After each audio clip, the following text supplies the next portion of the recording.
श्रद्धा और अंधविश्वास में क्या अंतर है?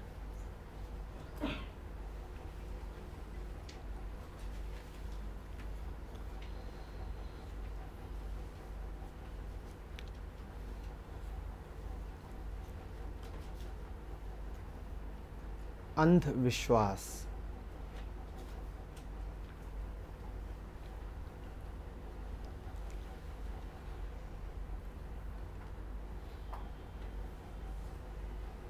तीन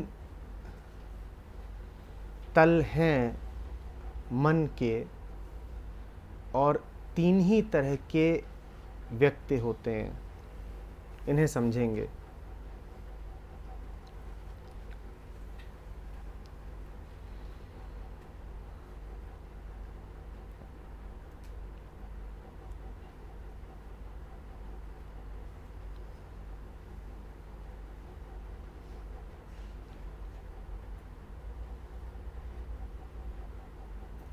सबसे निचले तल पर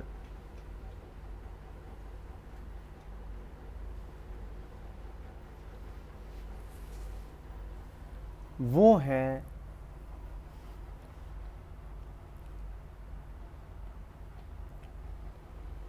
जो वो भी नहीं करते जो उनके माध्यम से होना चाहिए।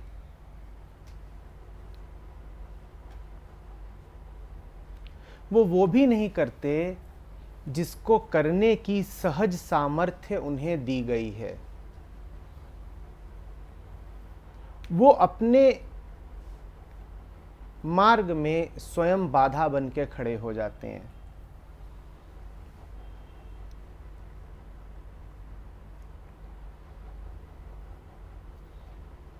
इंसान को कुछ ताकतें बख्शी गई हैं। उसकी आंखें उसे कुछ दिखा सकती हैं, उसके कान उसे कुछ सुना सकते हैं, उसके अंग श्रम कर सकते हैं और उसका मन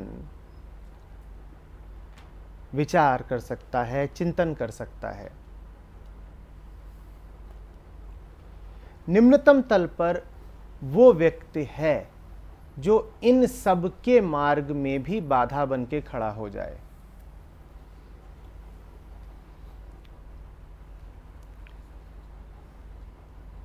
वो वास्तव में सिर्फ आलसी है, तामसिक है। विचार एक प्रकार का मानसिक श्रम होता है।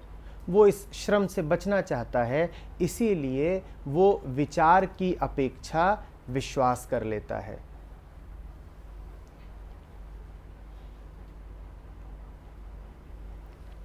ये होने का निम्नतम तल है। जो मैं कर ही सकता हूं, जो होने को तत्पर ही है, मैंने उसमें भी अड़ंगा डाल दिया। मुझे कुछ करना नहीं था, मुझे बस उपलब्ध होना था। होनी स्वयं ही हो रही थी, पर हमें सोने से फुर्सत नहीं थी। और सोने का अर्थ यहां पर विश्राम नहीं है, यहां सोना भी कर्म है।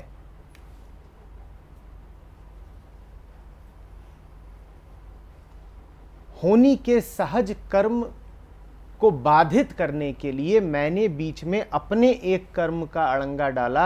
मेरे उस कर्म का नाम है सोना।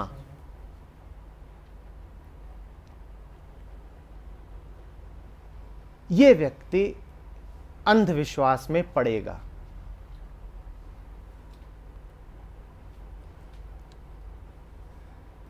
यह विचार करेगा ही नहीं, इसकी विचारणा की शक्ति व्यर्थ जाएगी।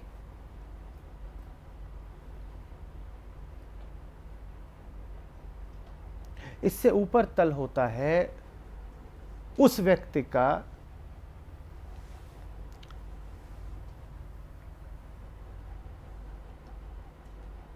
जो होनी से संतुष्ट नहीं है और ज्यादा करने को तत्पर है। जो न्यूनतम तल पर व्यक्ति बैठा हुआ था वो उतना भी नहीं होने देना चाहता जो हो ही रहा था। उससे जरा ऊपरी तल पर जो व्यक्ति बैठा है वो उतने से संतुष्ट नहीं है जो हो ही रहा है। वो कहता है और करना है, वो कहता है और करना है।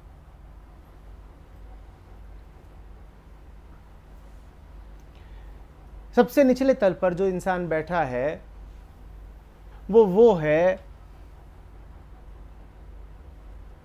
जो पौधे को पानी देना नहीं चाहता, या ये कहें कि बीज ही नहीं डालना चाहता। बीज भर भी यदि डाल दे तो पौधा अपने आप हो ही जाए शायद। और उससे ऊपर जो व्यक्ति बैठा है वो है जो पौधे को बार बार उखाड़ करके देखता है कि बढ़ क्यों नहीं रहा, और उसके तने को बार बार खींचता है कि जल्दी से लंबा हो जाए।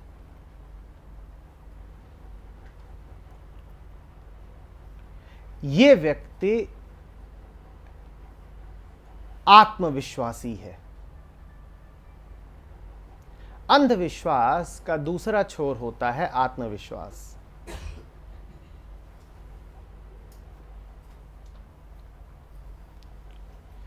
पहला व्यक्ति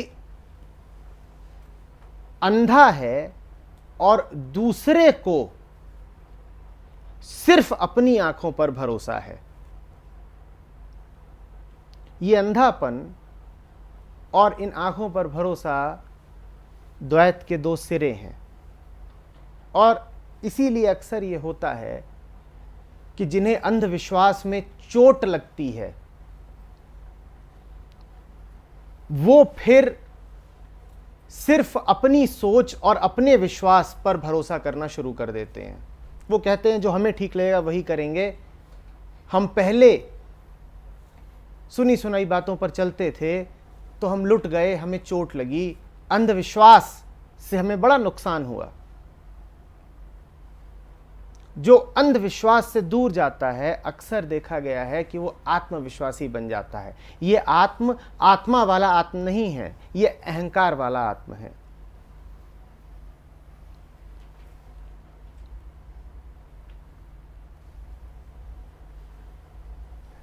फिर एक तीसरा व्यक्ति भी होता है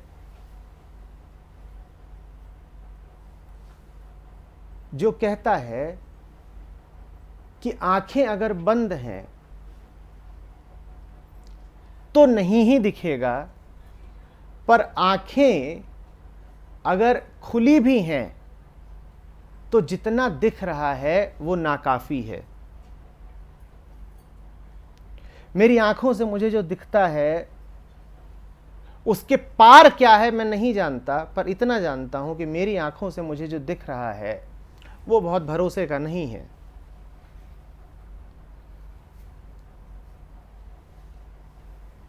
और वो ये भी जानता है कि मैं वास्तव में जो हूं, वास्तव में मेरे जीवन को जो कुछ जीने के काबिल बनाता है वो आंखों से नहीं देखा जा सकता।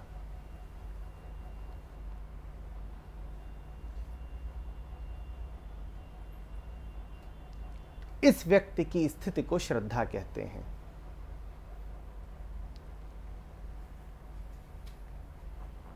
श्रद्धा अंधविश्वास का दूसरा छोर नहीं है। श्रद्धा का विश्वास से कोई लेना ही देना नहीं है।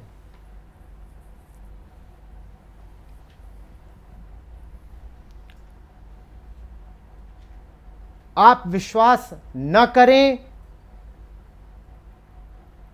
तो ये एक प्रकार की मूर्खता है, आप विश्वास करें तो ये दूसरे प्रकार की मूर्खता है।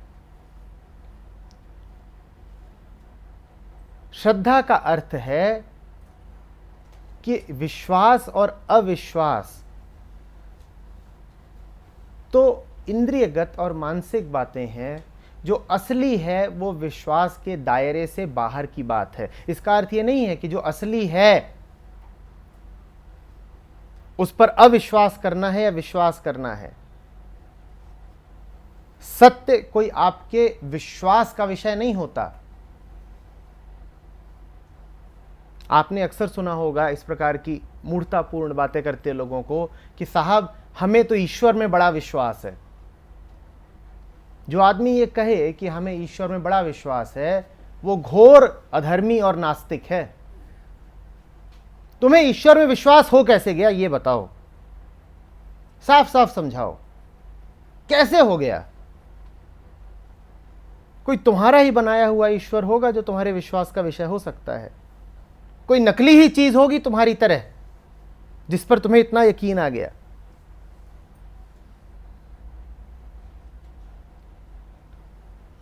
कोई कल्पना ही कर ली होगी तुमने,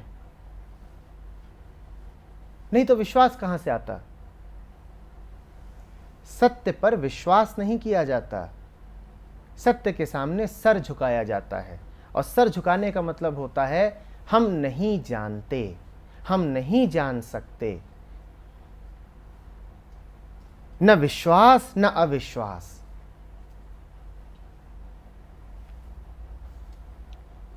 सत्य पर अविश्वास नहीं करना है, संदेह नहीं करना है। यहां तक तो बात आसानी से समझ में आ जाती है हमें कि देखो शक मत करो। लेकिन सत्य पर विश्वास भी नहीं करना है, यह बात जरा कठिन लगती है। अहंकार को चोट देती है, क्योंकि अविश्वास यदि कर रहा हूं तो मैं कर रहा हूं और मुझ में बड़ा परिवर्तन आ गया। अब मैं विश्वास करने लग गया। कौन विश्वास करने लग गया? मैं। तो ये जो नाटक था परिवर्तन का, इस नाटक के पीछे कायम कौन रहा? मैं। पहले मैं अविश्वासी था, मैं ईश्वर को नहीं मानता था। अब मैं विश्वासी हो गया, मैं ईश्वर को मानने लग गया। लेकिन इस पूरे परिवर्तन के छल के पीछे मैं, अहंकार, अपनी जगह कुंडली मार करके बैठा ही हुआ है। मैं मानता हूं ईश्वर को। तुम्हारे छोटे से मैं में सत्य समा गया। हमारा भगवान में बड़ा यकीन है। तुम्हारे छोटे से यकीन में अनंतता समा गई।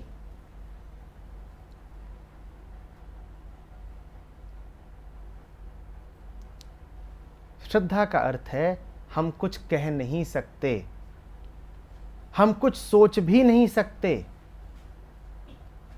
हमारा कोशिश करना ही दुस्साहस होगा। हम बस मौन हो सकते हैं, हम बस समर्पित हो सकते हैं। कुछ प्रश्न थे बुद्ध जिनको लेते ही नहीं थे, चर्चा ही नहीं करते थे, क्योंकि उन पर चर्चा करना ही अहंकार का सबूत होता। कोई उनसे पूछे ईश्वर है, बुद्ध मौन।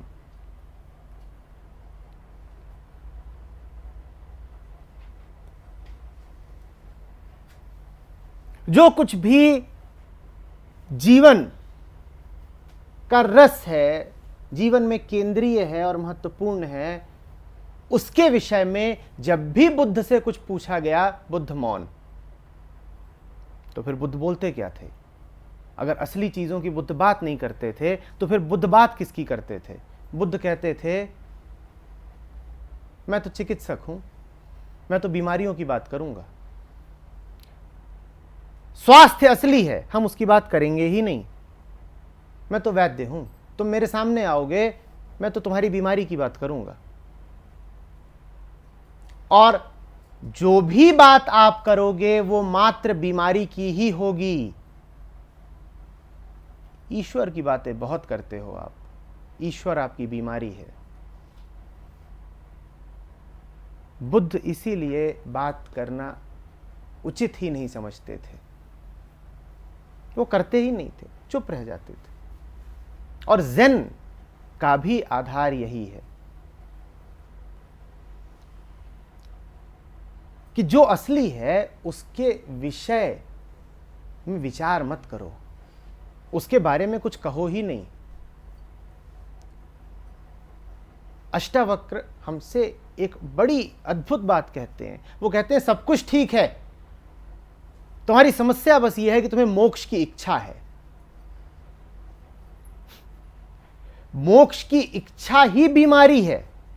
जो असली है, अगर वो तुम्हारे मन और इच्छाओं के दायरे में आ गया तो तुमने उसे बीमारी बना लिया। तो तुम तो अपना सहज जीवन जियो, न सत्य को विचारो, न प्रेम को विचारो, न मोक्ष की इच्छा करो, तुम तो बस जियो। तुम्हारा काम है जीना, तुम्हारा काम साधना नहीं है। तुम्हारा काम अमरता का प्रयास नहीं है। क्या भजन कीर्तन करना है? किसका भजन कीर्तन कर रहे हो? भजन कीर्तन करके तुमने धृष्टता कर दी।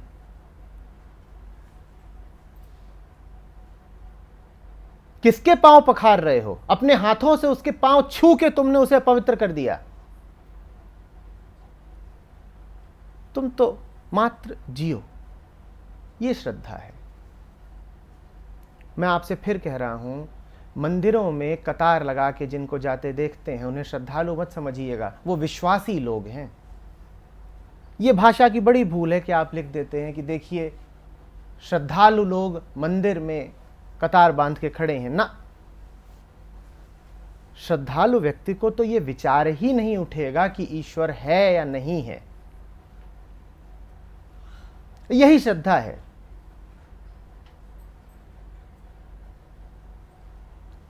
कि ख्याल ही ना उठे। जिसका ख्याल आपको उठ गया वो आपके जीवन में निश्चित रूप से मौजूद नहीं है। बड़ी प्यारी बात कहते हैं लाओ त्ज़ु, जब प्रेम नहीं होता तो प्रेम का ख्याल होता है, जब सत्य नहीं होता तो सत्य का ख्याल होता है।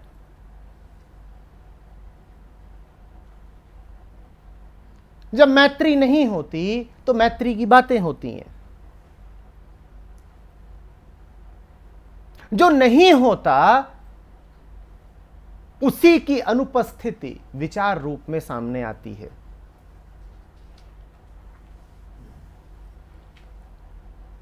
श्रद्धा का अर्थ है कि जो वास्तविक है वो इतना भरपूर मौजूद है कि उसकी मौजूदगी विचार के रूप में अपना एहसास करा ही नहीं रही। इतना ज्यादा मिला हुआ है कि इतनी भी जगह नहीं बची है कि जो मिला है उसे देख सकें। इतना ज्यादा मिला हुआ है कि हमारे होने के लिए कोई जगह ही शेष नहीं बची। हमारे लिए इतनी भी जगह नहीं बची है कि जो मिला है उसका देख सकें, उसकी प्रतिभिज्ञा हो सके, उसका संज्ञान ले सकें। ऐसा मिला हुआ है जैसे मछली को सागर। वो कहां खड़े होकर के सागर को देखेगी? उसके लिए जरा सी भी जगह छूटी ही नहीं है।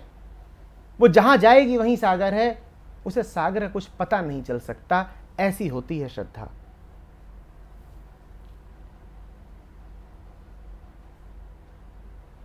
और ऐसा ही गहन होता है प्रेम। मैंने आपसे कई दफे कहा है कि वास्तविक प्रेम अपना एहसास नहीं कराता। उसमें कुछ भी उत्तेजक या मादक होता ही नहीं है। उसमें कुछ भी विशिष्ट या खास होता ही नहीं है। वो बस होता है। आपको भी पता नहीं होगा कि है, क्योंकि हमारे लिए पता होने का अर्थ होता है विचार। यदि प्रेम वास्तव में है तो आपको यह विचार ही नहीं आएगा कि है। और आपको तो झटका सा लगेगा जब कोई आपसे कहेगा कि तुम गहरे प्रेम में हो, तुम अपने प्राणों से ज्यादा प्यार करते हो उसे। तुम्हें झटका लग जाएगा। तुम कहोगे ऐसा है? वो तुमसे कहेगा हमेशा से ऐसा है। और तुम्हें इतना गहरा प्यार है उससे, इतना गहरा प्यार है उससे कि तुम जानते ही नहीं कि तुम्हें प्यार है उससे। जब प्यार हल्का होता और उथला होता है तो थोथा चना बाजे घना, और जब प्यार पूरा होता है तो होता ही नहीं है। कहां है ही नहीं। आप देखोगे, आप कहोगे कुछ दिख ही नहीं रहा है ऐसा। भला है कि दिख नहीं रहा, क्योंकि वो दिखने की चीज भी नहीं है। दिख गई तो बड़ी गड़बड़ है। दिख गई तो ऐसा ही है कि आप बोलें कि मैंने आनंद को मुट्ठी में बांध लिया है। भला है कि तुम्हारी मुट्ठी में बंध नहीं रहा, क्योंकि वो बंधने की चीज भी नहीं है।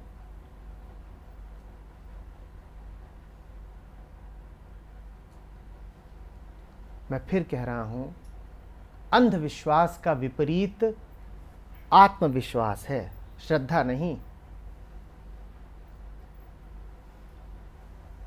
यदि अंधविश्वास की चपेट में हो आप, तो वहां से कूद करके आत्मविश्वास पर मत आ जाइएगा।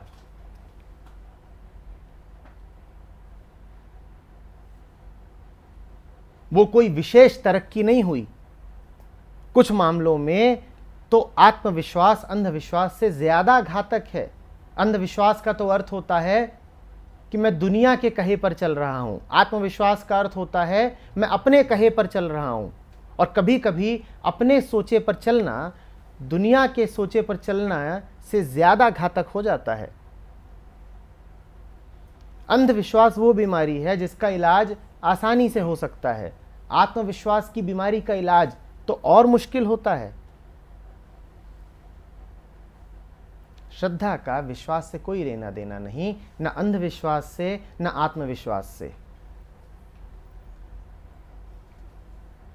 श्रद्धा बात ही कुछ और है।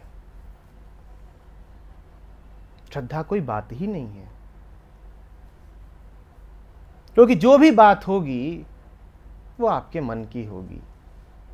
जब भी मन में कुछ उठे तो इतना जान लीजिएगा, न ये श्रद्धा है, न ये प्रेम है, न ये आनंद है, होगी कोई नकली चीज।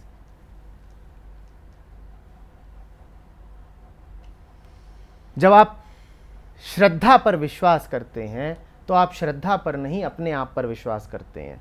वो फिर श्रद्धा नहीं, आत्मविश्वास हुई, क्योंकि विश्वास करने वाला तो मौजूद है ना। श्रद्धा जितना गहराएगी वो विश्वास के साथ साथ विश्वासी को भी तोड़ देगी। जब विश्वासी ही नहीं बचेगा तो कहां से आएगा आत्मविश्वास के अंधविश्वास।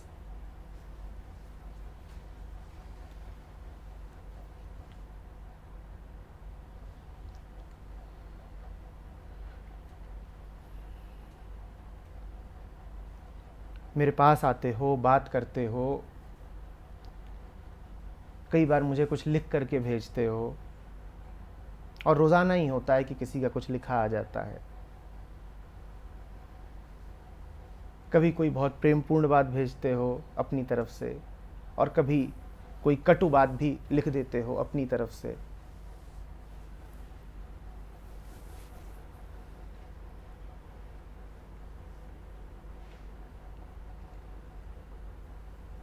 प्रेम वास्तव में होता तो तुम वो लिखते नहीं जो तुमने प्रेम पत्र लिखा था।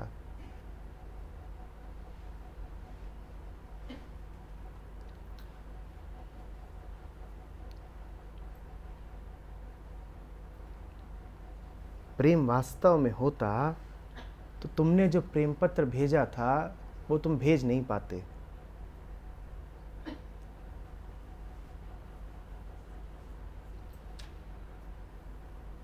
धन्यवाद तुम्हारे भीतर वास्तव में उठता, वास्तव में कृतज्ञता आती तुम में, तो वो तुम्हारे जीवन में दिखती, शब्दों में नहीं। तुम लिख लिख करके कृतज्ञता ज्ञापित करते हो। तुम्हारे लिखे की कोई कीमत नहीं है। जो असली होगा वो लिखे में नहीं, जिए में झलकेगा।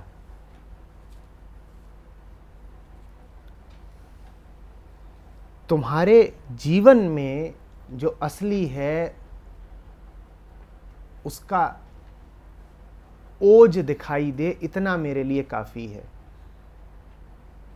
और सिर्फ वही काफी है, उसके अतिरिक्त कुछ और काफी नहीं पड़ेगा। तुम कितना भी लिखते रहो, उसका मेरे लिए कोई महत्व तो नहीं है, वो काफी नहीं हो सकता।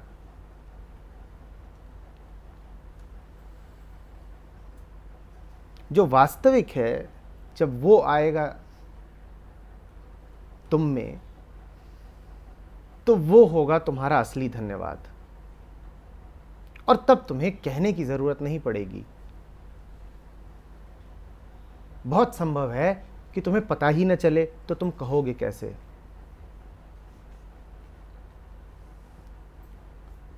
जब तुम में से किसी का चेहरा चमकते हुए देखता हूं, किसी की आंखों में बोध की रोशनी देखता हूं,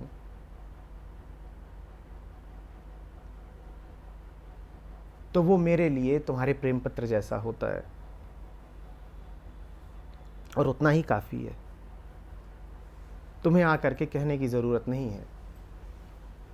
और तुम मुझे आकर के बार बार कहो धन्यवाद धन्यवाद, हम अनुग्रहित हुए, और तुम्हारा जीवन पहले की तरह कीचड़ में धंसा हुआ है, तो उससे मुझे कोई मतलब नहीं।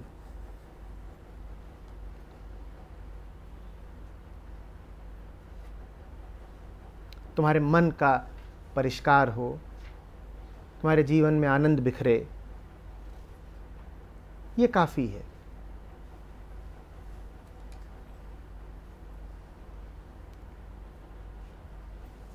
और जीवन जब आनंदित होता है, तो फिर कह रहा हूं, वो कोई विशेष घटना नहीं होती,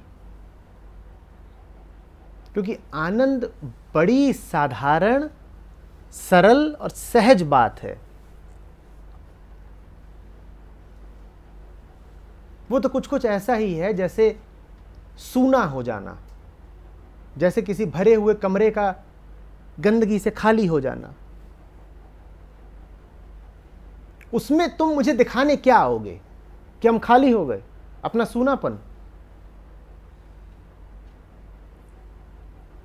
मजा तो तब है जब तुम्हारे पास कहने के लिए कुछ हो ना, तुम्हारे पास दिखाने के लिए कुछ हो ना। तुम में यदि भाव भी उठे कृतज्ञता का, तो तुम्हारे पास कृतज्ञ होने के लिए कुछ हो ना। तुम कहो धन्यवाद, किसके लिए? कुछ है तो नहीं, जो था वो तो हट गया। वास्तविक धन्यवाद यही है, जो था वो हट गया। तो इसके लिए क्या धन्यवाद दे पाओगे? नहीं दे पाओगे, क्योंकि क्या हट गया? जो धन्यवाद देने वाला था वही तो हट गया। भूलना नहीं, विश्वास तभी जाते हैं जब विश्वासी भी साथ में जाता है। ऐसा धन्यवाद दो कि धन्यवाद देने के लिए कोई बचे ही ना।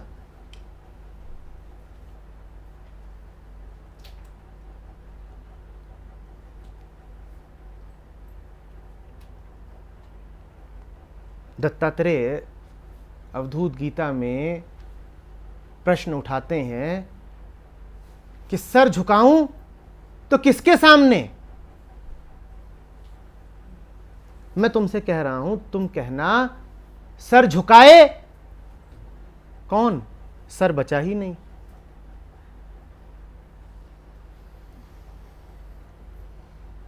और तब तुम्हारा सर मानना कि वास्तव में झुका है। अगर अभी सर झुकाने के लिए सर मौजूद है, तो सर झुका कहां? समझो बात को। अगर अभी सर झुकाने के लिए सर मौजूद है, तो सर झुका कहां? श्रद्धा तो तब है जब सर झुकाने के लिए सर मौजूद ही न रहे। सर झुकाएं कैसे? आप ही ने तो काट के रख लिया।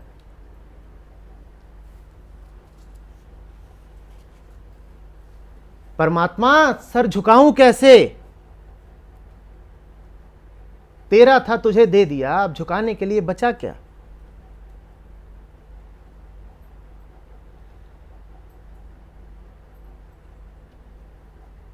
क्या अर्पित करने आऊं तेरे मंदिर में? बचा क्या है मेरे पास? मैं हूं कहां कि आऊं? और जब मैं नहीं होता तब सर्वत्र परमात्मा होता है। और अगर अभी आप मौजूद ही हो तो आप जहां भी जाओगे वो जगह मंदिर नहीं हो सकती। अगर आप अभी मौजूद ही हो तो आप जिस भी जगह जाओगे वो परमात्मा का नहीं, आपका ही घर होगी। तुम चल करके चाहे अपनी बैठक जाओ, चाहे अपने दफ्तर जाओ और चाहे मंदिर जाओ, वो जगह तुम्हारी ही होगी। तुम्हारा घर, तुम्हारा दफ्तर और तुम्हारा मंदिर, उसमें परमात्मा कहां होगा? और जब तुम नहीं हो तो चाहे घर हो चाहे दफ्तर हो, ना वो तुम्हारा घर होगा ना वो तुम्हारा दफ्तर होगा, वो मंदिर ही मंदिर है। ये श्रद्धा है। क्या पूछ रहे थे उस दिन पुलकित? जहाँ जहाँ जाऊँ सोई परिक्रमा, जो कुछ करूँ सो सेवा। कि उठूं बैठूं सो सेवा और चलूं फिरूं सो परिक्रमा। क्योंकि मैं चल किस में रहा हूं? सत्य में। चलने वाला कौन है? मैं तो हूं नहीं। जब तुम नहीं होते हो तो तुम्हारा चलना परिक्रमा हो जाता है।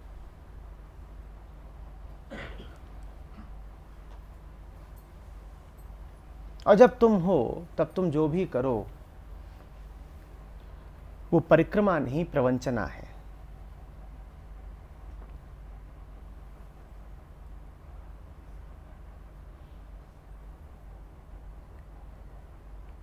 जो असली है उसकी अभिव्यक्ति, दोहरा रहा हूं, वैचारिक और शाब्दिक तौर पर मुश्किल से हो पाएगी।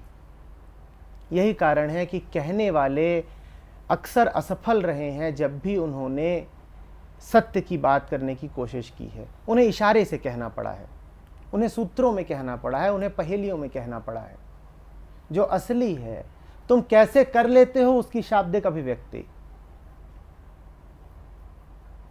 और तुर्रा ये कि न सिर्फ शाब्दिक अभिव्यक्ति करते हो, तुम चाहते हो कि तुम्हारी अभिव्यक्ति को महत्व भी दिया जाए। तुम कहते हो देखो हमने इतने दिल से अपनी बात लिखी थी, इन्होंने कोई जवाब भी नहीं दिया।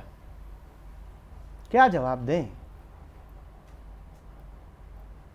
क्या जवाब दें? तुमने हमारी ओर पत्थर उछाला था, क्या जवाब दें? जवाब नहीं दे रहे, करुणा है। जवाब न देना ही जवाब मानो।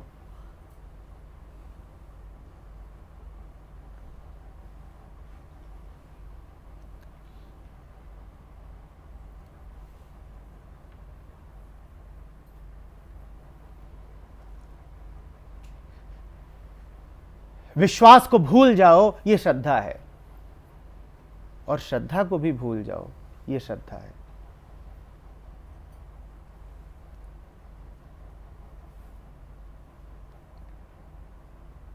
प्रेम सिर्फ तभी नहीं जब घृणा को भूल जाओ। प्रेम तब है जब घृणा के साथ साथ प्रेम को भी भूल जाओ।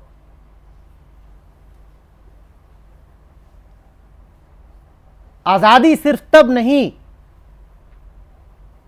जब गुलामी से आजाद हो जाओ। आजादी तब है जब आजादी से भी आजाद हो जाओ। जो अभी आजादी आजादी आजादी यही नारे लगा रहा है वो गुलाम है आजादी का। आजादी तब है जब आजादी से भी आजाद हो जाओ।